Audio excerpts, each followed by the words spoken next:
আসসালামু আলাইকুম। Sky by presents goal of the ডেতে সকলকে আমন্ত্রণ। গোল নিয়ে কথা বলার আগে একটা পরিসংখ্যান দেই। এই বছর ওসমান ডেম্বেলের ২টা গোলে অ্যাসিস্ট করেছেন এমবাপ্পে। এমবাপ্পে এখন বেশি বেশি করে অ্যাসিস্ট করতে পারেন, কারণ বর্তমানে তিনি যে পজিশনটায় আসলে খেলছেন সেই জায়গা থেকে তিনি ড্রপ ডাউন করেন এবং বিল্ড আপেও সহযোগিতা করেন বা বিল্ড আপ করেন, যে কারণে এমবাপ্পের অ্যাসিস্টের সংখ্যা কিন্তু বৃদ্ধি পেয়েছে। যে গোলটা নিয়ে কথা বলবো সেই গোলটাও কিন্তু এমবাপ্পে আলটিমেটলি বিল্ড আপটাই করেছিলেন এবং সেই বিল্ড আপটা তিনি করছিলেন একদম সেন্ট্রাল স্পেস থেকে। খালি খেয়াল করে দেখেন যে ইন্ডিভিজুয়াল স্কিল এবং সেই সঙ্গে আলটিমেটলি স্পিডের জায়গাটা, বাদিকে একজন তাকে ধরে রাখতে পারেন নাই, এরপরে বাদিকে আরেকজনকে তিনি ড্রিবল করেছেন, দেন বলটা নিয়ে সামনে গেছেন। একটা সময় এমন হয়েছে ডিফেন্ডার ৩ জন ট্রায়াঙ্গুলার শেপে তাকে অ্যাটাক করার চেষ্টা করেছেন, পারেন নাই, ৩ জন ডিফেন্ডার সামনে দাঁড়িয়ে গেছেন। আপনি এই সিনারিওটা খালি একটু লক্ষ্য করে দেখেন, একজনকে থামাতে ৩ জন সামনে দাঁড়িয়ে গেছেন একদম স্ট্রেইট, যে ভাই তোমাকে আমি যেতে দেবো না। ঠিক ওই জায়গাটায় এমবাপ্পে একটা ব্যাক পাস করেছেন। ব্যাক পাস করার পরে সেই পাসটা কিন্তু ওলিসের কাছে গেছে। ইন দ্য মিন টাইম ওই ৩ জন ডিফেন্ডার ওলিসের দিকে আসাতে এমবাপ্পে কিন্তু ঠিকই তার জায়গাটা খুঁজে বের করেছেন এবং তার পরবর্তী সময় গোলটা দিয়েছেন। এবং classical Mbappe type of finishing যেটা বলা হয় সেরকম একটা ফিনিশিং তিনি করেছেন। So Mbappe is like that. তার যে স্পিড আছে সেটা সবাই জানে, তাকে 1-to-1 ড্রিবলে আটকানোটা ডিফিকাল্ট সেটাও সবাই জানে।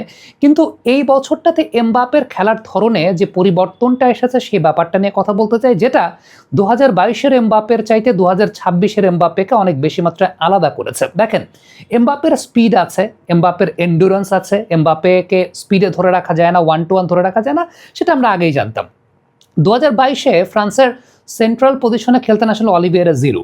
তো এমবাপ্পে আসলে মূলত লেফট ফ্ল্যাঙ্ক ধরেই খেলতেন। আলটিমেটলি একদম টাচ লাইনের কাছ থেকে বল রিসিভ করে সেই জায়গা থেকে আলটিমেটলি এমবাপ্পে প্রচণ্ড স্পিডে ঢুকে পড়তেন পেনাল্টির ভেতরে এবং সেই জায়গা থেকে আমরা দেখতাম যে ফার পোস্টে তিনি কিক মেরে গোল করতেন। এটাই তার খেলার মূল বৈশিষ্ট্যের জায়গা ছিল।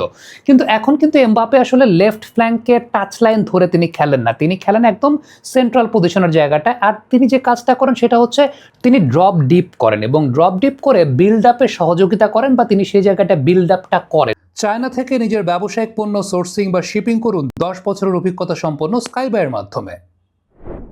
এবং বিল্ড আপটা করেন দেখেই আলটিমেটলি এমবাপ্পের কিন্তু অ্যাসিস্টের সংখ্যাটা আমরা এই বিশ্বকাপে আসলে অনেক বেশি দেখতে পাচ্ছি।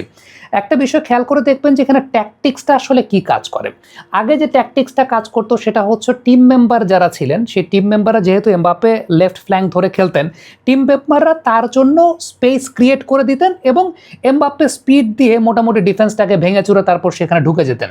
এখন এমবাপ্পে যেটা করেন, এমবাপ্পে নিজের স্পেসটা নিজে ক্রিয়েট করেন এবং শুধুমাত্র নিজের জন্য নিজে স্পেস ক্রিয়েট করেন না, অন্যান্যদের জন্য তিনি স্পেস ক্রিয়েট করেন। যেহেতু তিনি সেন্ট্রালি খেলেন, সেন্ট্রালি খেলার কারণে তিনি স্পেসটা ক্রিয়েট করেন কিভাবে, তিনি প্রতিপক্ষের ডিফেন্ডারদেরকে নিজের দিকে আসলে টানেন বা ড্র্যাগ ইন করেন। তাতে যে বিষয়টা দেখা যায় যে বারকোলা আছেন কিংবা মিডফিল্ড থেকে ওলিস যখন উপরের দিকে উঠছেন তাদের জন্য এক ধরনের স্পেস ক্রিয়েট হয়। সো আলটিমেটলি এই জায়গাটায় এমবাপ্পের গোলের সংখ্যাটাও বৃদ্ধি পাচ্ছে, এমবাপ্পের অ্যাসিস্টের সংখ্যাটাও বৃদ্ধি পাচ্ছে। ইভেন নিজের গোলে এমবাপ্পে আসলে নিজেই অ্যাসিস্ট করেন, এরকম ব্যাপারও আসলে ঘটে যায় বা এরকম ব্যাপারও আসলে ঘটে। লিঙ্ক আপ প্লের ক্ষেত্রে যে বিষয়টা আমি আসলে বলছিলাম যে এমবাপ্পে যেহেতু এখন ড্রপ ডিপ নিচের দিকে নেমে সেন্ট্রাল পজিশন থেকে দেন লিঙ্ক আপটা করছেন, এমবাপ্পের রোলটা আসলে এই জায়গাটা অনেক বেশি মাত্রায় ফোকাল পয়েন্ট। তিনি দলের ক্যাপ্টেন, আক্রমণ ভাগের নেতৃত্ব দিচ্ছেন এবং অনেকটা ফ্রি রোমিং স্টাইলে তিনি খেলছেন। বিষয়টা এরকম না যে সেন্ট্রাল পজিশনে দেশম তাকে একদম আটকে রাখছেন, এমবাপ্পে প্রায় নিচের দিকে নামছেন, যেটাকে আমরা ড্রপ ডিপ বলছি। এরপর সেখান থেকে বা প্রান্তে সরে যাচ্ছেন। উইংয়ের কার্যকারিতাও অনেক বেশি মাত্রায় বৃদ্ধি পেয়েছে এখন ফ্রান্সের।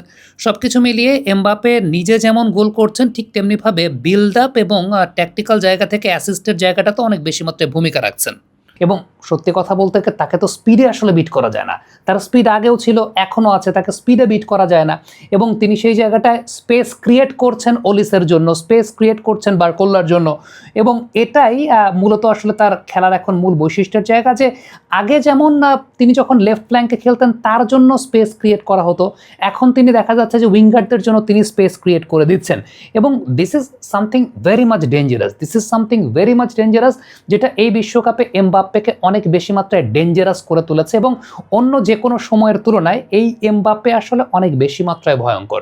দর্শক, এমবাপ্পের কোন রোলটা আপনাদের কাছে বেশি পছন্দের, আগের বিশ্বকাপের নাকি এই বিশ্বকাপের, সেটা কমেন্ট বক্সে লিখে পাঠাবেন। Thank you.